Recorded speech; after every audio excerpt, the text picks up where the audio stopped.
Welcome to the Everday PM podcast, the podcast where we discuss project management principles for your everyday life. My name is Campea, and I'm a certified project/program manager with over a decade of experience working for healthcare, retail, consumer goods, and tech industries. I'm so excited to welcome Dr. Cheryl Wood, who is the CEO of Vocalize and founder of SpeakerCon. She has empowered over 72,000 people to execute on their dreams and taught over 10,000 women how to run themselves into amazing speaks with her entrepreneur success strategies. Dr. Cheryl Wood, thank you so much for joining us on the Everday PM podcast. For those who have not met you yet, please take a brief moment to introduce yourself to our audience. Thanks for having me, Anne. I'm so excited to be here. So I always like to give a little side of the personal Dr. Cheryl and the professional side. So personally, I am a wife. My husband and I will be celebrating 21 years together in April. Congratulations. And we like each other still. That's the beautiful part. And we have 3 beautiful teenagers. Yes, teenagers. I have 2 sons and a daughter. So they are 14, 15, and 17. So pray for us because sometimes things are a little chaotic in our home life, but we're bearing, we're managing. And then professionally, I am an international empowerment speaker. I believe I was born to speak into the lives and the dreams of other people globally, and have been blessed to do that for the past 12 years, travel to all parts of the world, South Africa, India, Europe, just being able to speak life into people's dreams and to remind them that they were created for greatness. And it is time for them to come to the front of the room and to tap into their unique gifts. I'm a 2-time TEDx speaker, a 17-time best-selling author, and an executive speaker development coach. And I love what I do. Dr. Wood, we've probably known each other for a total of 4 minutes. We met to record this podcast. Obviously, we've been exchanging conversations offline, but I already feel just the vibrant energy that is resonating from the way you speak and just the way you're presenting yourself to the audience. And those of you who are actually watching the video version of this, I encourage you, if you're on the podcast version, the audio only, to watch the video version, because again, I already feel that energy coming from Dr. Wood. So I'm super excited to have you on. I'm so glad to have a fellow woman entrepreneur, who's somebody who's paving the way, who can kind of teach fellow women how to present well. Because I think in our workplace, especially as project managers, one of the things that we are often tasked with doing is speaking to different types of audiences, whether that's your executive leadership team or even just your project team on a day-to-day basis. But either way, there comes with our role this idea that we can present well. And presenting well is something that if you don't seek training or you don't practice, it's very hard to figure out on your own. So Dr. Cheryl Wood, again, I'm so excited that you're here to talk to us about how to present yourself, how to make beautiful presentations. But why don't we kick off today's episode by starting with your own professional journey? I know you kind of tapped into it in your brief introduction there, but tell us about how, again, you're a mother, you're a businesswoman. How did you get to where you are today? I always say that effective communication and speaking found me. I didn't find it. But it found me because I was in motion and movement towards wanting to explore what else was possible for me. So I actually, by trade, for 15 years, worked in a corporate setting. I actually worked as an executive legal secretary for some really high esteemed law firms and rainmakers in those law firms. So I think, when in hindsight, when I think back, I think the communication part was always there, because whether I was communicating with someone who was the C-suite, the CFO, the CFO, or whether I was tasked with being a liaison with the people who were support staff, communication was always involved. It had to be effective, and I had to adjust based on who I was talking to in that moment. So I feel like, to a certain degree, that was a little bit of my gifting, is communication, but I didn't just want to take it as, oh, it's a gift and I don't have to be responsible for nurturing the skill of communication. So about, let's say 2009, 2010, I decided that I really wanted to step outside of that position and into something that would position me more of a leadership role in my own company and my own business. So I just got started. I had an opportunity to speak at a conference, and that was September 18th, 2010. And I was bitten by the bug. I said, oh my God, I want to do this for the rest of my life. And I want to make people feel this way for the rest of my life, because I could see the impact that my words, because words are so profound and the way you deliver them are equally as profound, but being able to see how those words and the way that I articulated them impacted the people who were in the audience made me want to feel that way for the rest of my life. And so that was kind of the beginning. And I just started putting myself in more opportunities where I would be able to share the gift of communication to help other people to become more effective leaders, to become peak performers on their jobs, to be able to soar and thrive in their businesses, because everything that we do is connected to, as you mentioned, the way that we present. It's what we say. It's even more how we say it, because the words are only a small percentage. So it's really how you say it, the tonality. We've heard people say, it wasn't what you said, it was how you said it. So that matters. And then also your body language. The body language and the tonality are the biggest parts of your communication. So I wanted to really be a master of that craft. So I started attending conferences and events and hiring coaches so that I wouldn't just be the person who said, oh, I'm just resting on the fact that I am a great communicator naturally or organically. No, I wanted to be a masterful communicator by mastering the skill set of presentation skills. And it sounds like you had this entirely different life of a professional journey that you're on, and you had that aha moment. And the podcast is really all about making the connection between what we say are project management principles, but really they are career professional principles in general. I think a lot of people, project manager or not, can be attracted to the things that we talk about on this podcast. But the other piece of this is making that connection with your everyday life. So you are the great example of somebody who was doing something professionally, decided that, oh, I'm actually passionate about something that I could do in my everyday life. And you turned that into your thing, which is incredible. I love that journey. That's amazing, because a lot of people get stuck in that monotony of your day-to-day job and don't realize that maybe that is kind of springing something of passion for you that you could then turn into what Dr. Wood has done, which is now this is your professional and everyday life career, which is amazing. Thank you for sharing that. And two things about that I'll throw in there is that, number one, all of the skills that I developed through my career supported me in becoming who I was becoming. So nothing is, there's nothing that's a part of your journey that's not meant to be a part of your journey. There's something that you are learning where you are right now that is going to support the development that you're looking for, the growth that you're looking for. So being in those positions where I had to be able to communicate with the CEO or turn around and communicate with the person in the copy room, like that serves me well in how I communicate now with my team, no matter what level they're at, how I communicate with other business owners or people who, if I'm going to sign a contract, like all of those things that I learned, the organizational skills that I learned, all of those things were transferable into my business. So don't ever despise where you are right now, even if you're looking for growth and elevation. Look at what lessons do I need to learn where I am right now, because you will never have an opportunity to come back and learn those lessons, because you will likely never be in that exact same position again. You will continue to move, to grow, and to elevate. So I think that's really, really important that we acknowledge the value of what we're learning in the space that we're currently in. Right, right. So today you find yourself in a crowded auditorium speaking at these huge conferences. You even started, I believe, your own, right, conference as well. But how do you prepare for this? This is a huge undertaking. And how do you keep your composure when you're in front of an audience of that size? Ironically, I don't get nervous anymore because I've been doing it for 12 years, but I do have a certain level of anxiety, if you will. But that anxiety is connected to wanting to always be the best when I'm presenting myself to every audience. Why? Because the audience deserves the best of me.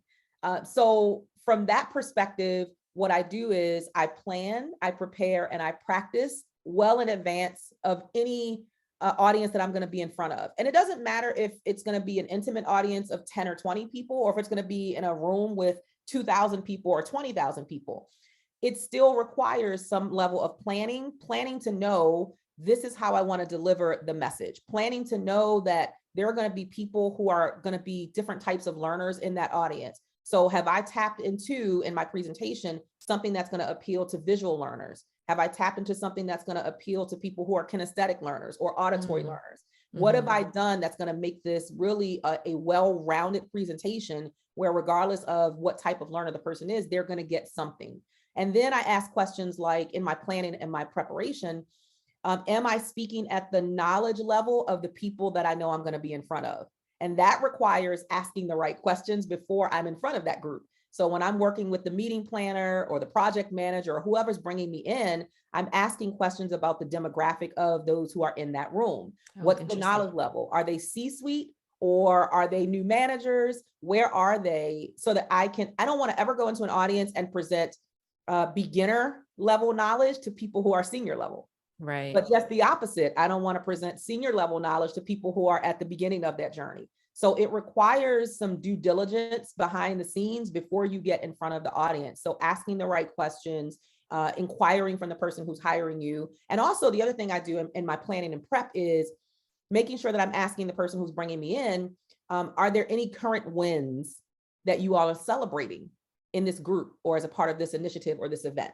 Are there any big losses that have recently happened? So there was an organization, a corporate organization that brought me in, and they had just experienced a reduction in force. So there were a lot of people who were released from their jobs. Like that really can impact the morale of the people who are left. There might have been people who they had worked with for years who are now trying to figure out, well, how am I going to restart my career? Or what am I going to do now? Because I didn't see this coming.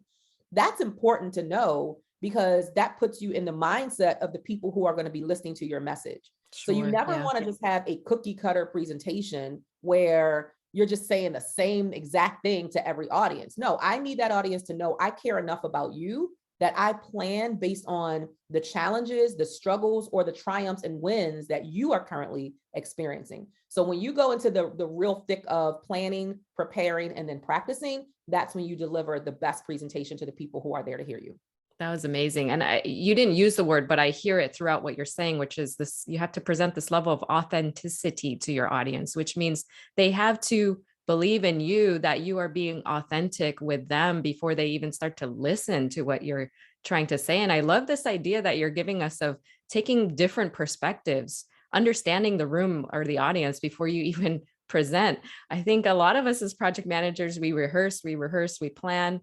But to your point, we have a cookie cutter template of what we present over and over and over again. And so there's a lot of other influences that we have to keep reminding ourselves could be at play with the audience that we're presenting to. So this is all wonderful advice that you're giving us, Dr. Wood. And I know that you've come and put together a top 5 elements of making an unforgettable speech. Are those parts, is this what you're talking through right now, or can you share that with us?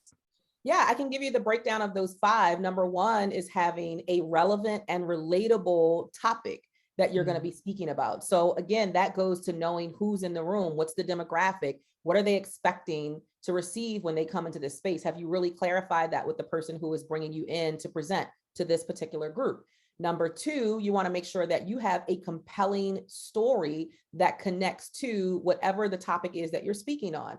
As humans, it doesn't matter if you're in the corporate space, if you're in private sector, if you're in federal government, it doesn't matter, nonprofit.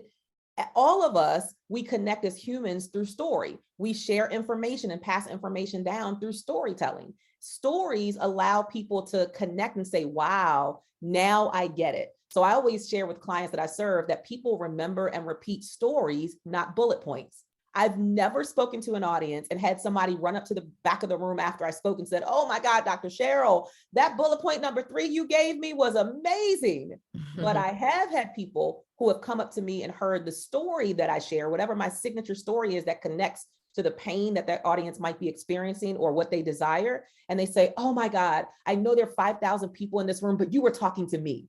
You were talking directly to me because your story is my story. So make sure that you incorporate a compelling signature story with whatever it is that you're speaking on so that there's a human to human and heart to heart connection, not just a head to head connection. Number 3, make sure that you're providing what I call the entree, which should be implementable strategies that will produce real results for the audience that you're presenting to. So you don't want to ever go in and just give a, as we call it in speaker world, a fluffy presentation with a whole lot of stuff that people have no idea what step to take first or second or third. No, give me some real implementable strategies and things that I can do when I leave that presentation. So that also requires that you don't over give.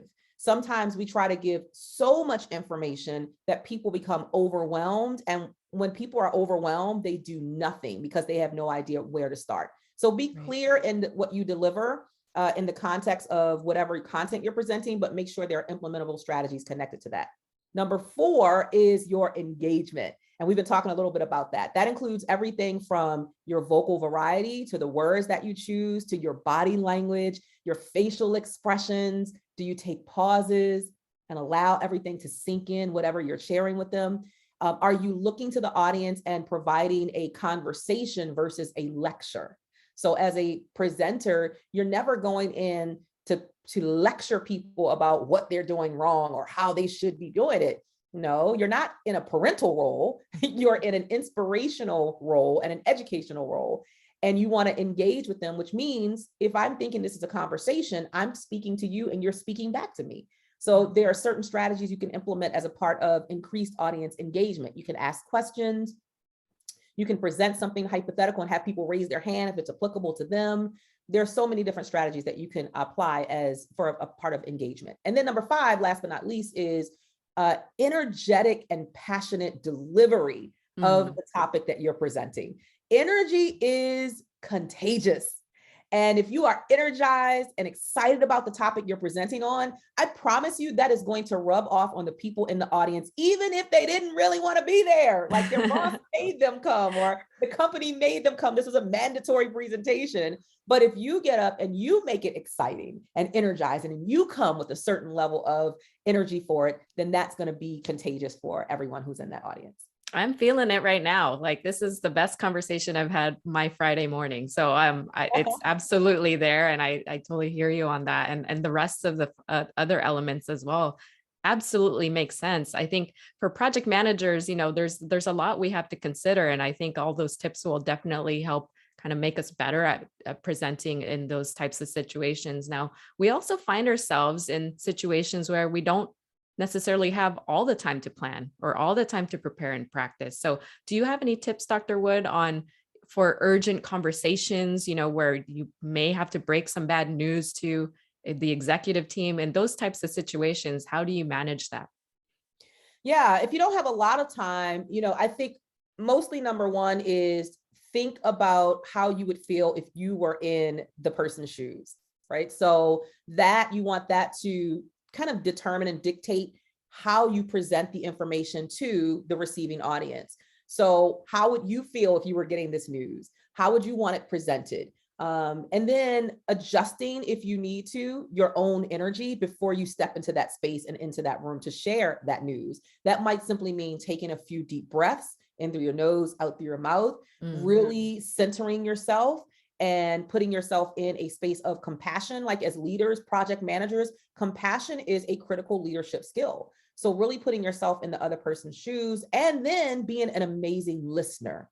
Because sometimes it might be a situation and you're presenting news and there's no control you have over the news. You literally are just the messenger, if you will. And so you want to pay attention to, yes, your vocal variety, how you're presenting it, how you're expressing the words, your body language. You want your body language to be open, meaning I'm open to hearing your thoughts and how you feel about this. And I'm open to embracing that this might not be the best news or the news that you were expecting. Unfortunately, I don't have control over altering the outcome, but I am willing to hear you. So That's being great. A great listener in those spaces is equally as important as how you articulate whatever that news or that conversation is. Yeah, that totally makes sense. I think just getting some peace of mind before you even walk in the room, that's such a great, valuable piece of advice as well. And for those of us who are looking to practice, we're starting out, we're looking to be better about presenting. Any advice on how we can practice this every day? Or is there a class or something that you did that was particularly effective for you?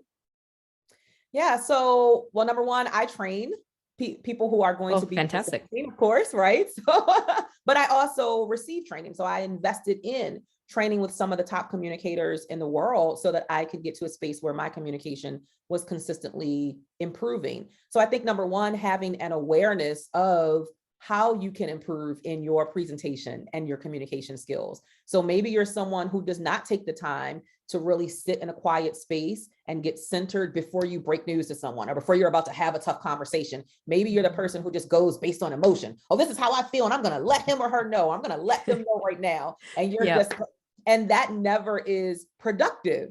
So we want to be productive in the conversations that we're having, even when they're challenging or difficult conversations. So number one, acknowledging where you need to make improvement. Maybe you're like, well, I go off the handle way too quickly, or I'm much too emotional when I'm having certain conversations, or I need to be a better listener and really put myself in the other person's shoes. Or if it's something that's a little more related to your delivery, then tapping into that. Okay, you know what? When I am delivering, I'm so nervous that my voice is shaking. So maybe you want to practice certain vocal techniques before you present. Maybe you're on a stage, or maybe you are the person who hides behind the podium if you're going to be presenting, which is one of the worst things that you can do because it cuts off the audience's access to your body language. Have you ever noticed if you're listening to someone speak and you're there live, you're looking them from head to toe the entire presentation. Sure. Now, 60 minutes later, you're still looking at them from head to toe because that's a part of the full communication engagement is your full body,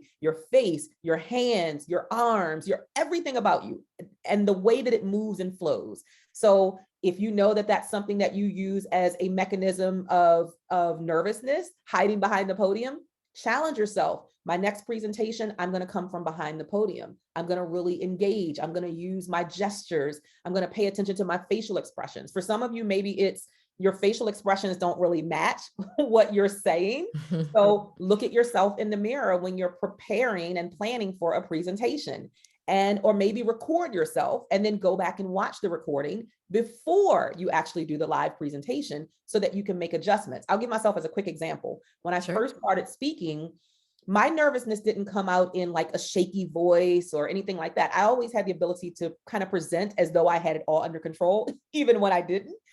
But I would video myself and I would go back and I would watch every video, whether I was on a television show or a radio show that was live or a podcast, whatever it might have been. And as I went back and looked at some of those videos, what I noticed was that I was blinking excessively. So all you could see was these eyes just, and I'm like, why the heck am I blinking that many times? And it was because that's how my nerves were showing up through the blinking of my eyes. But I wouldn't know that unless I went back and watched the footage. So because I was able to see that firsthand from watching the footage, I was able to start really working on that and say, Cheryl, be more intentional with what you're doing with your eyes. Slow down a little bit. Things like eye contact. Some people, when they're nervous, they don't give people eye contact. So they're looking down, they're looking away. And what you're doing is you're creating a greater gap and disconnect between the people, you and the people that you're presenting to. So again, just a kind of acknowledging where you feel like what are your strengths, but also what are your limitations, and then working on them just one day at a time. Don't expect perfection. Don't expect it overnight, but through practice, we can experience progress. I mean, and Dr. Wood, you're again giving us great advice, but also if people are just watching her as she's presenting on this episode of the Everday PM, just watch her. I think this is such a good learning experience as well, just to watch how she's presenting right now. If for those of us who are finding ourselves in kind of the remote setting, any of the advice that you just gave where you do these things when you present in person, any of that translate to presenting virtually? Wow, you read my mind. I was so hoping that you were going to ask that question about the virtual space because I think we're going to be in it a little bit longer. But if you notice, there are certain things that I've been doing even during our time together. And for those who are watching, so for instance, hopefully you feel like I'm talking directly to you, and that's intentional because I'm looking directly into my webcam. I see the green light. I know where the green light is. I'm looking directly at that green light so that people can feel like I'm talking directly to them. If you've also noticed, there's been shifting in my vocal variety. Sometimes I'm a little louder, which indicates, oh, I'm excited, I'm energized about that thing. And then other times I bring my volume down a little bit. I'm a little softer because I'm a little more intentional about you really hearing the takeaway that I'm giving to you. So there's vocal variety. If you've noticed, for the 26 minutes that we've been talking, you have been seeing my teeth for 26 minutes because I'm exuding that energy so that you can receive that even through the screen, even in a virtual or digital space.